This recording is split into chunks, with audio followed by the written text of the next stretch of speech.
Hello दोस्तों, नमस्ते। मैं कविता कुड़ियाल सेमवाल उत्तराखंड देहरादून के खूबसूरत धानीवाला से। और अभी जा रही हूँ मैं भागवत में। वहाँ पे हो रही है नूनावाला में भागवत, जैसे कि मैंने आपको बताया था। तो वहाँ पे पहुँच के दिखाती हूँ। क्या हो गोपियों, तुम्हारे प्रेम में अभी कमी है।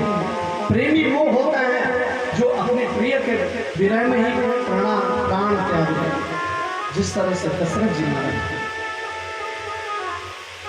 गोपियों ने प्रश्न किया, महाराज जानकी जी का राम जी के प्रति किस तरह का प्रेम था? वो भी अपने प्राणों का ही परित्याग करना चाहती थी, लेकिन प्राणों को ही रास्ता नहीं मिल रहा था। नाम पाहरू दिवस निसी,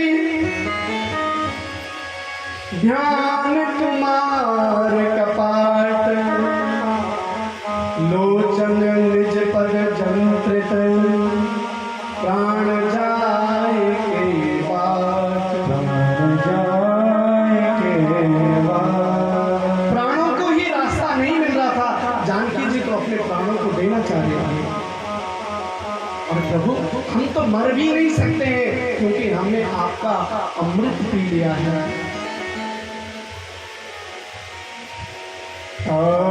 कथामृतम ताप जीवनम, कवि विदितम कल्मषा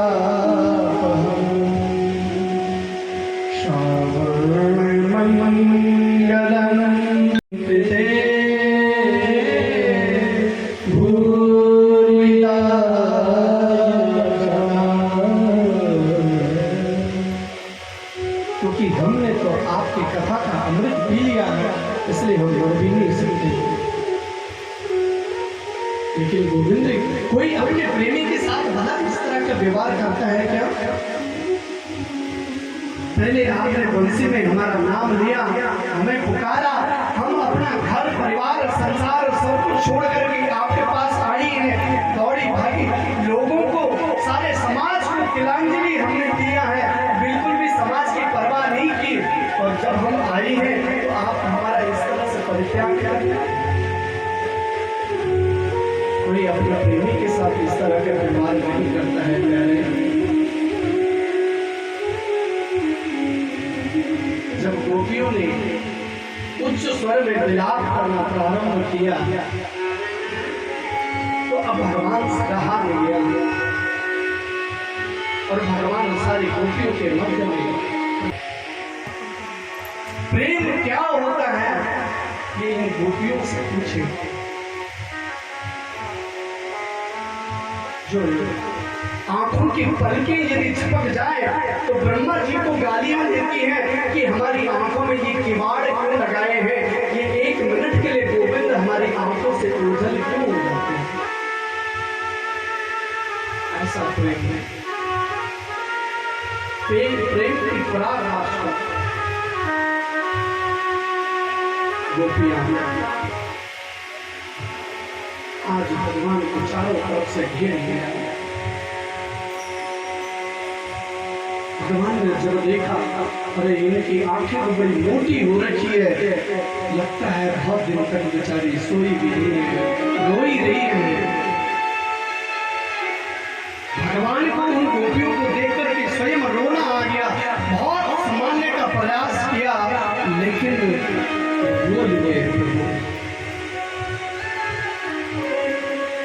और पुरुष यदि रोता है ना तो समझ जाइए कि सामने वाले के प्रेम ज्यादा ही पुष्ट है।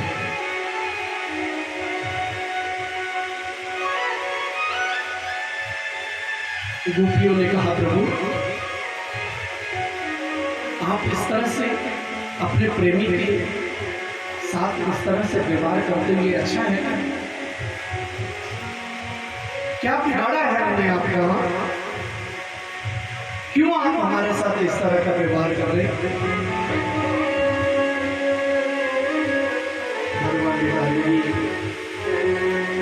एक बात बताऊं गोपियों, तुम तो इतनी सारी थी, एक रोती थी, दूसरी उसे चुप करा लेती थी, समझा देती थी, लेकिन तुम्हारे प्रेम में, तुम्हारे विरह में तुमसे ज्यादा कष्ट मैंने भोगे हैं, क्योंकि मैं अकेला था, स्वयं ही रोता था, स्वयं को ही चुप कराता था। लेकिन बिना विप्रलंब के प्रेम पुष्ट नहीं होता। अगर आज मैं तुम्हारे बीच से अदृश्य नहीं हो जाता तो मुझे तुम्हारे प्रेम का पता कैसे चलता ना।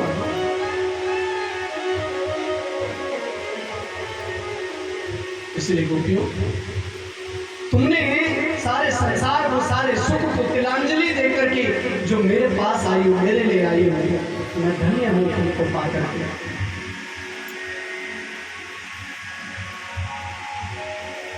गोपियों ने कहा, प्रभु आप ये बीच बीच में इस तरह से क्यों करते हो? आपको हमें अच्छा नहीं लगता हमारे साथ में रहना? प्रभु ने कहा, ऐसा नहीं है, जितना प्रेम तुम मुझसे करती हो उतना ही प्रेम हम तुमसे भी करते हैं। लेकिन बिना विप्रलंब के संयोग पुष्ट नहीं होता, प्रेम पुष्ट नहीं होता। आज मैं तुम्हारे बीच से यदि अदृश्य नहीं होता तो तुम्हारे प्रेम का मुझे पता कैसे चलता हो? अरे आप बिल्कुल चिंता ना करो, मैं आ गया हूं ना। सारी गोपियों की आज थोड़ा सा मुस्कान चेहरे पे आई है। भगवान मतलब सारी गोपियों को महाराज के आमंत्रित किया। सारी गोपियां सज धज करके यमुना जी के किनारे महाराज के लिए आ गई। और हमारे भोले बाबा को जब पता चला तो भोले बाबा भी सुंदर से गोपी बनकर के यमुना जी में स्नान किया और सुंदर सी गोपी बनकर के गोपी पहुंची। भगवान ने देख लिया, हे बाबा, पहले गोपियों ने डांटा, बाबा इधर दाढ़ी मूछ वालों का प्रवेश बिल्कुल वर्जित है। भोले बाबा ने कहा, अच्छा ऐसी बात है? तो तुरंत भोले बाबा गए, यमुना जी में स्नान किया और सुंदर सी गोपी बन करके आ गया। अब तो बिल्कुल ठीक लग रहा हूं ना। और आज भी जो लोग वृंदावन में गए हो, गोपेश्वर महादेव आज भी गोपी बन करके हैं। बोलो गोपेश्वर महादेव की। सारी गोपियों के मध्य में भगवान विराजमान हो गए, प्रकट हो गए और भगवान के महाराज प्रारंभ हो गया है। आइए हम महाराज का आनंद लें, उसके बाद आगे कथा में प्रवेश करेंगे। गोकुल में ये थी दोस्तों भागवत की कथा और हरि अनंत, हरि कथा अनंता। और अगर पसंद आया हो तो लाइक, कमेंट, शेयर।